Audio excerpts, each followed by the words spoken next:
My name is Renee Castellano. I'm 36 years old. And on a Tuesday morning in October, I stood in the parking lot of the company I helped build, watching a locksmith drill out the lock on the door I'd walked through for 12 years. Not broken in. Drilled out.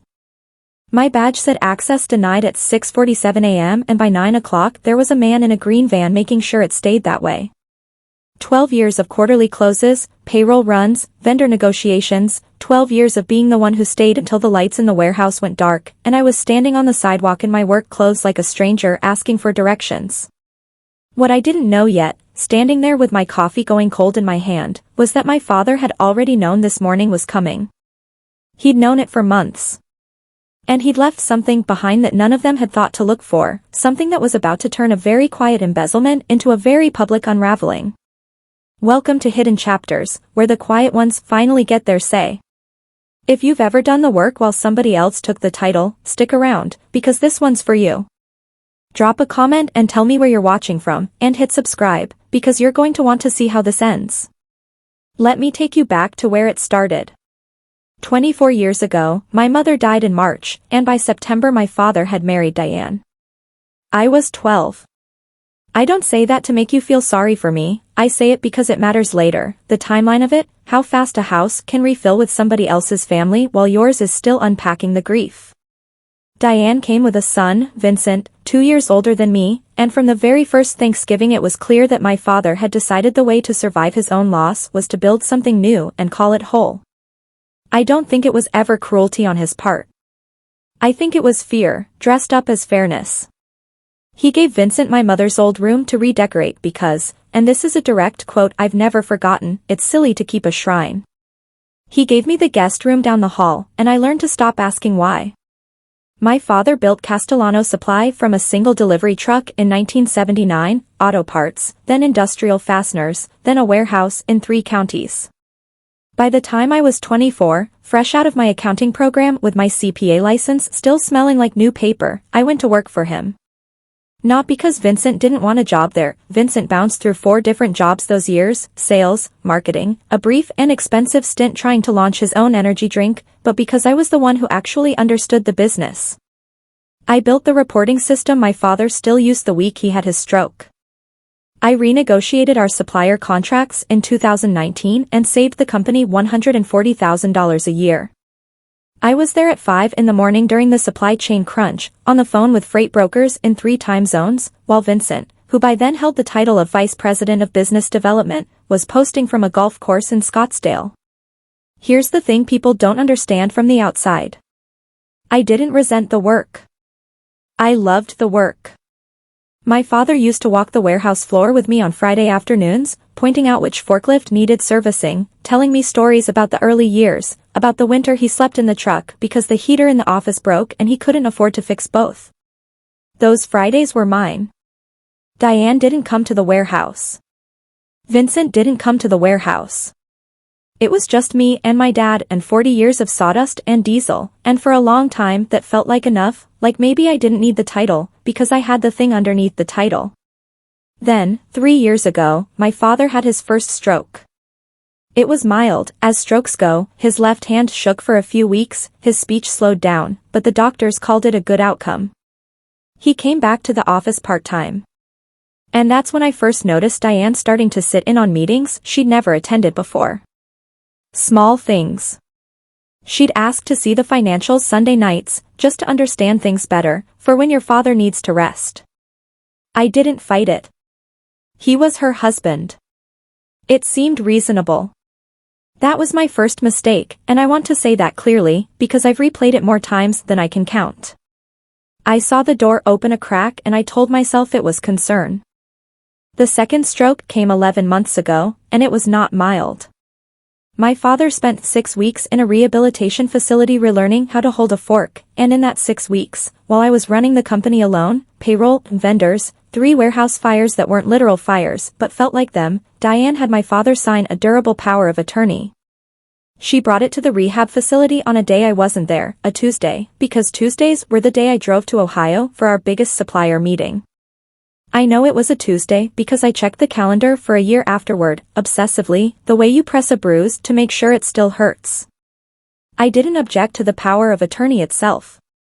Somebody needed the legal authority to make decisions if he had another episode, and Diane was his wife.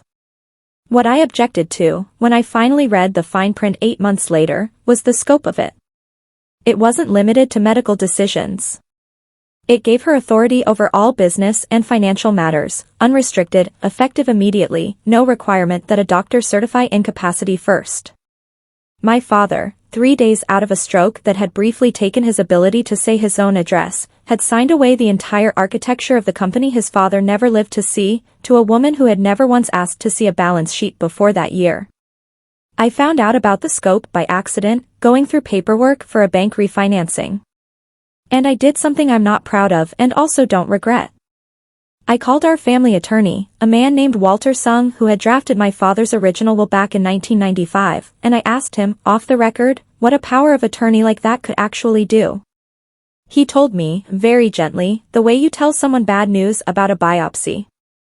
It can do almost anything, Renee. It can hire. It can fire. It can transfer assets. Unless your father revokes it or a court finds him incapacitated and appoints a different guardian, whoever holds that document holds the company. I sat with that for 2 days before I did anything. And here's where I want to be honest with you, because you've come this far. I told myself it would be fine. I told myself Diane loved my father, whatever else was true about her, and that even if she didn't love me, she wouldn't burn down the thing that fed all of us. I was wrong about that, but I understand now why I needed to believe it. Believing otherwise meant admitting I was standing on a floor with no boards under it. The inciting moment came on a Thursday in August, 6 weeks before the locksmith. My father was home by then, walking with a cane, speech mostly recovered, sharp on his good days and foggy on his tired ones. I'd come by the house to drop off quarterly reports the way I always did, out of habit more than requirement now, because some old part of me still thought showing him the numbers meant something. Diane met me at the door before I could get past the kitchen. Vincent was there too, sitting at the counter with a laptop, which should have told me something right away, because Vincent did not open laptops voluntarily. We think it's time we talked about restructuring, Diane said, and I remember she said it the way you'd announce a paint color, pleasant, decided, not up for discussion. Vincent's going to be stepping into a more senior operational role. We feel the company needs a clearer chain of command going forward, especially with your father's health. I asked what that meant for me. And Diane looked at me. I will remember this exact look for the rest of my life, mild, almost kind, the kind of look you give someone you've already stopped needing, and she said, "You'll always have a place here, Renee. We just think it's time the company had real Castellano leadership at the top. Someone the family can fully trust. Real Castellano leadership." My mother's maiden name was Castellano too, before she married my father, a coincidence Diane had clearly never bothered to learn, because Vincent's last name was Prescott, his father's name, a man neither Diane nor Vincent had spoken to in 15 years. I didn't say any of that. I stood in my father's kitchen, in the house I grew up crying in after my mother's funeral, and I said, "Okay," and I left, because that was the reflex 24 years old and still running. My father wasn't in the room for that conversation. I found out later he'd been napping upstairs. I've wondered since whether that was an accident. I want to tell you what I did next, because it's the part of this story that actually matters, more than the drilled-out lock, more than what came after. I didn't confront Diane. I didn't call a lawyer that week, even though I probably should have. What I did was start keeping records, quietly, the way you'd keep records for a divorce you weren't sure was happening yet. I saved every email. I photographed every invoice that crossed my desk that looked even slightly unfamiliar. I started noticing things I'd been too tired, or too loyal, to notice before. Like the consulting invoices. Starting that spring, 3 months before the kitchen conversation, Castellano Supply had begun paying a firm called Meridian Business Advisory $11,000 a month for, according to the invoice line item, strategic operational consulting. I'd approved a few of those payments myself before I thought to look closer, because Diane had started routing certain vendor approvals through her own login on our accounting software, something I hadn't known was even possible until I found the access log. When I finally pulled the incorporation records for Meridian Business Advisory on a Sunday night at my kitchen table, the registered agent was a P.O. box in a town 40 minutes from Diane's sister's house. The listed officer was a name I didn't recognize. It took me one more evening with a business database subscription I paid for myself to find out that name belonged to Diane's sister's husband, a man who, as far as I could tell from public records, had spent the last decade selling timeshares. $11,000 a month, for 8 months, for consulting nobody in the actual operations of the company had ever seen a single deliverable from. $88,000, and climbing. I found something else too, going back through 2 years of board resolutions, which at Castellano Supply had always been a formality, 3 signatures on a page nobody read closely because we were a family company, not a public one. In July, a resolution had been passed, my father's signature on it, shaky but his, expanding Vincent's title to Chief Operating Officer and granting him signing authority on accounts up to $200,000. I hadn't been in that meeting. I checked my calendar. There hadn't been a meeting. The resolution had been signed at the house, notarized by a mobile notary Diane had booked, on a day when my father's neurologist notes, which I only saw much later, described him as, quote, intermittently confused, recommend reassessment of cognitive baseline in 30 days. I told one person during all of this. Marcus Webb, our warehouse operations manager, who had worked for my father for 22 years and who I trusted the way you trust someone who's seen you cry in a break room once and never mentioned it again. I told him what I'd found over coffee in the break room on a slow Wednesday, and he didn't look surprised, which surprised me more than anything I'd told him. He said, Renee, Vincent's been in here twice this month walking guys from Lindqvist Distribution through the warehouse. Told them he was doing an efficiency audit. I didn't think much of it at the time. Lindqvist was our biggest regional competitor. There was no efficiency audit on my calendar, and there was no reason on earth Vincent would need to walk a competitor through our floor plan and our client list unless he wasn't planning to run this company. He was planning to sell it, or fold it into someone else's, and cash out whatever was left standing. That's when the quiet documentation stopped being instinct and started being a plan. Quick pause here, because I want to know something from you. If you've ever caught someone doing the math on your life without telling you the total, tell me in the comments, because Renee's story is only getting started, and what she found in a storage unit 3 weeks later is the reason this story exists at all. If you haven't subscribed to Hidden Chapters yet, now's the time, because you don't want to miss where this goes. So where were we? $11,000 a month to a timeshare salesman. A COO title granted in a meeting that never happened. A competitor walking my warehouse floor like he already owned it. I kept collecting, and here's the thing about collecting evidence quietly while your life is falling apart in slow motion, real life doesn't pause to let you do it.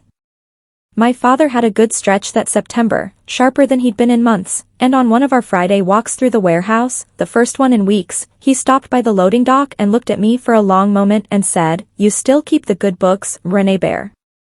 Nobody keeps books like you." He used to call me that when I was small. Renee Bear. I hadn't heard it in years. I almost told him everything right there, standing by the forklifts, but something stopped me, some old instinct that said if I told him and he forgot it by dinner, Diane would know I told him within the hour, and whatever I still had left to gather would disappear before I could gather it. So instead, I asked him a question I'd been sitting on for weeks. Dad, do you still keep your old tapes? Back when he was building the company, before computers, before any of us, my father used to dictate memos into a little handheld recorder, notes to himself about deals, about problems, about people. He'd kept the habit long after everyone told him to switch to email, half out of stubbornness, half, I think now, because a recorder doesn't lie about tone of voice the way a typed memo can. He looked at me strange and said, "Storage unit on Highway 9. Combinations your mother's birthday." Why do you ask? I told him I was just being sentimental. I wasn't. I was building a shield, and I didn't fully understand that yet myself. The lockout came 3 weeks later, the Tuesday I told you about at the start.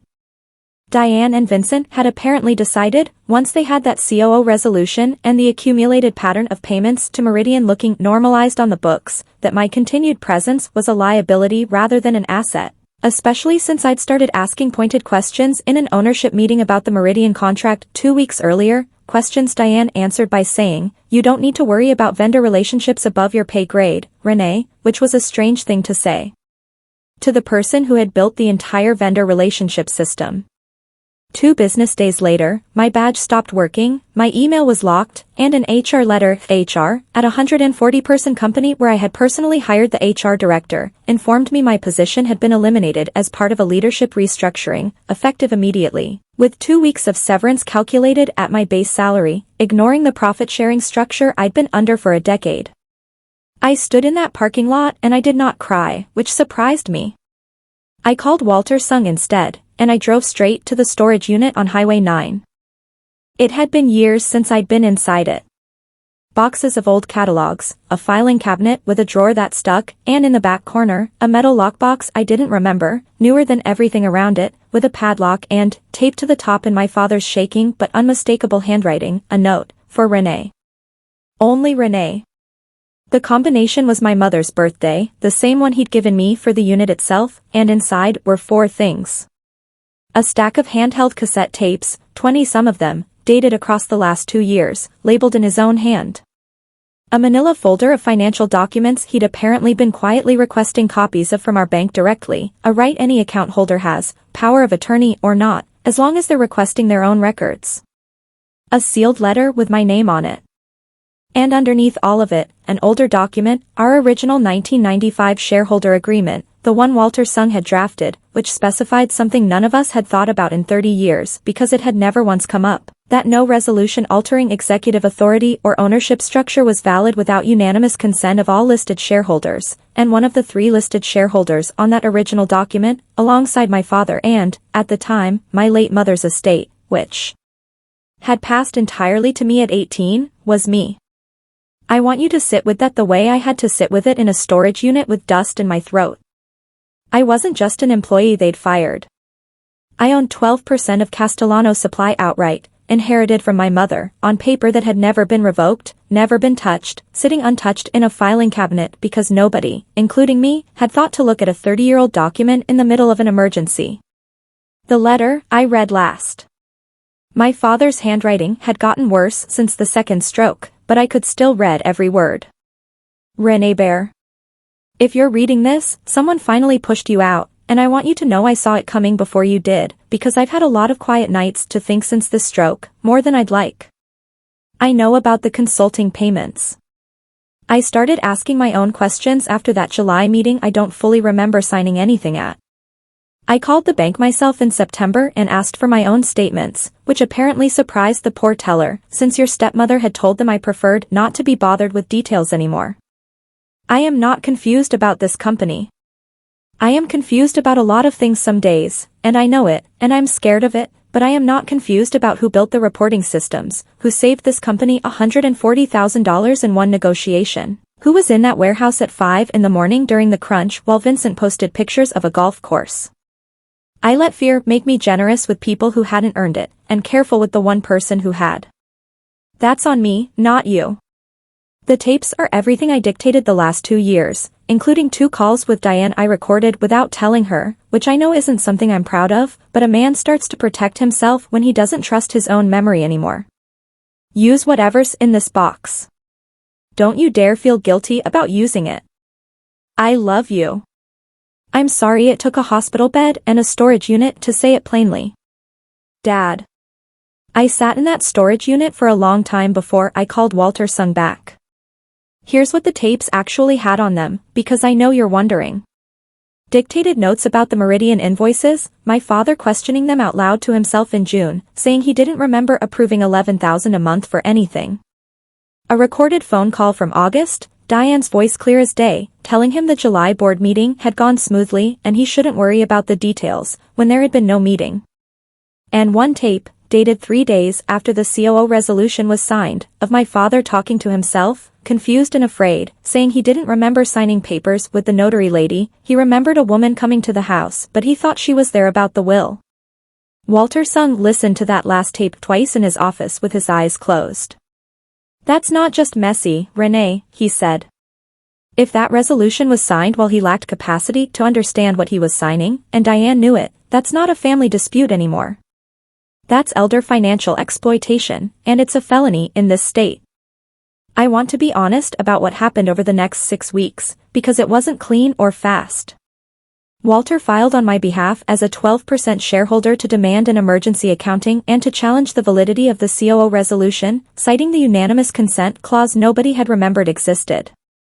My father, on a good week that November, sat for an independent capacity evaluation Walter arranged, and the evaluation didn't say he was incompetent generally, he wasn't, but it did document, in careful clinical language, that his capacity fluctuated significantly and that any major financial decision made during a documented confusion episode, cross-referenced against his neurologist's own notes, should be viewed with substantial caution.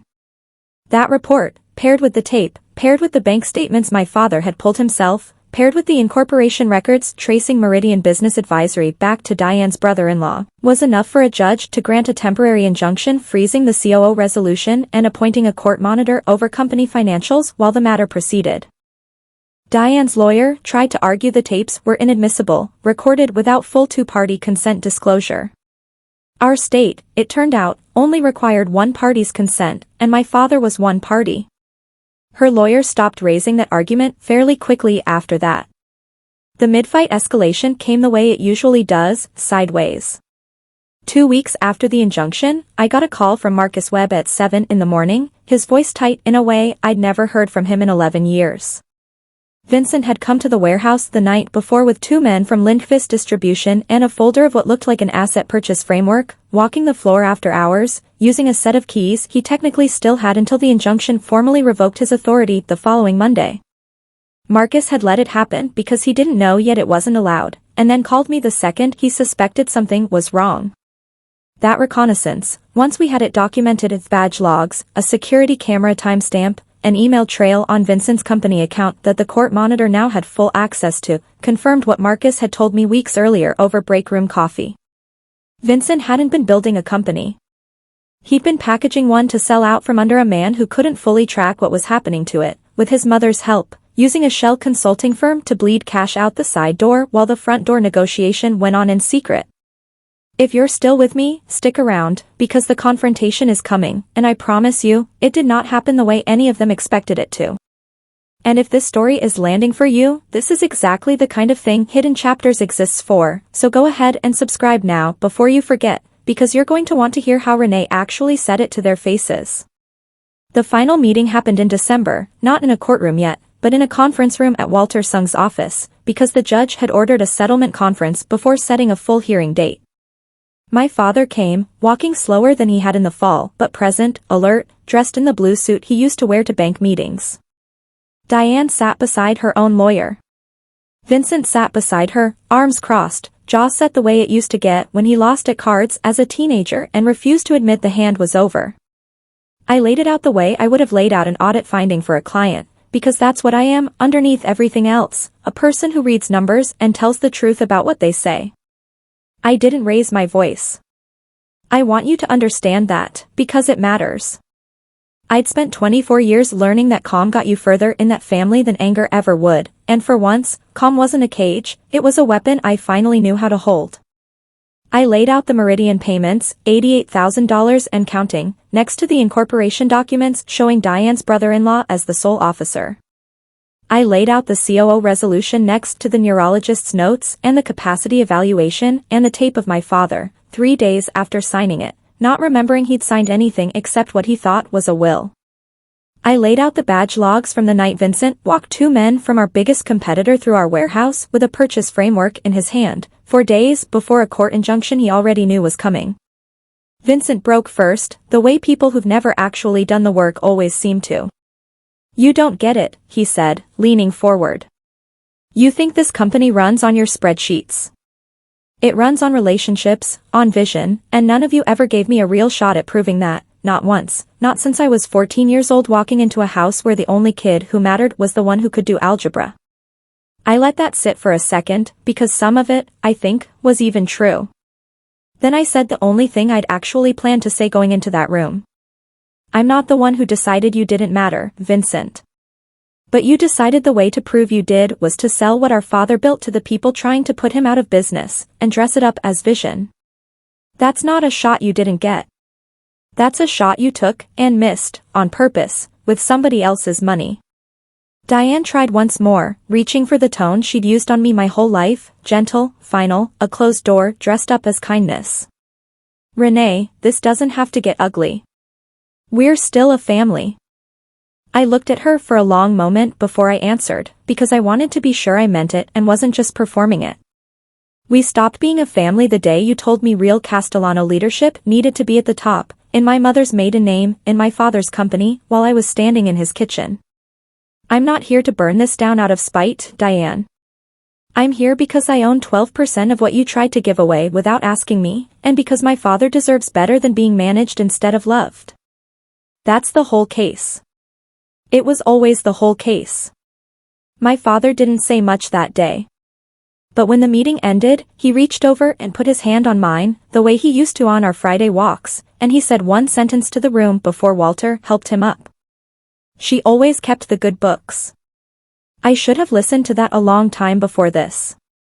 It took another 4 months to fully resolve, because these things never move as fast as the moment you actually win them. The court ordered a full forensic audit, which confirmed the Meridian diversions at just over $106,000 by the time it was caught, all of it ordered repaid with interest. The COO resolution was formally voided for lack of valid capacity and improper process. The power of attorney was narrowed by court order to medical decisions only, with a court-appointed financial guardian, a neutral professional, installed to oversee company finances going forward. The exact kind of protection I'd once suggested at a family dinner and been laughed out of the room for suggesting. Vincent was removed from any operational role and resigned before the board could formally vote him out, which everyone in that room understood as the same thing dressed in nicer words. Diane stayed married to my father, technically, though she moved into her sister's house that spring, and the two of them, as far as I know, speak rarely now, mostly through the guardian's office. I came back to Castellano Supply in January, not quietly this time. Chief Financial Officer, a title I never wanted for the title itself, but which I took because after everything, I understood something my father had understood standing in a truck in 1979 with no heat and no plan except stubbornness. You protect the thing you built by making sure your name is actually on it, out loud, where nobody can pretend later that it wasn't. My father comes to the warehouse most Fridays still, slower, sometimes foggy, always sharp enough on the important things. 2 weeks ago he stopped by the loading dock, same spot as always, and told me a story about the winter he slept in the truck that I'd heard a dozen times before and let him tell me again anyway, because some stories aren't for information, they're for staying close to someone while you still can. I kept my father's tapes. All of them, not just the ones we used in court. I listened to one sometimes on a Friday night, his voice from before either stroke, dictating a memo about a supplier deal, sounding certain and unafraid in a way I try to hold on to. My grandmother used to tell my mother, before either of us was born, that the people who love you loudest aren't always the ones who show up for you, and the people who show up for you aren't always loud about it. I understand that now in a way I couldn't at 24, walking a warehouse floor and thinking loyalty was the same thing as being loved back. If this story found you on a day when somebody handed you a smaller version of your own life and called it fair, I want you to hear this the way I finally did. The books don't lie, even when the people do. Keep your own records. Trust the version of the story you can prove, not the version you're told to be grateful for. That's Renee's story. A drilled-out lock. A storage unit on Highway 9. A father who kept better records than any of us gave him credit for. If this one hit you where you live, subscribe to Hidden Chapters, because there's another story waiting next week about someone who finally stopped staying quiet. And tell me in the comments, would you have opened that lockbox the same day, or would you have needed time first? I read every single one.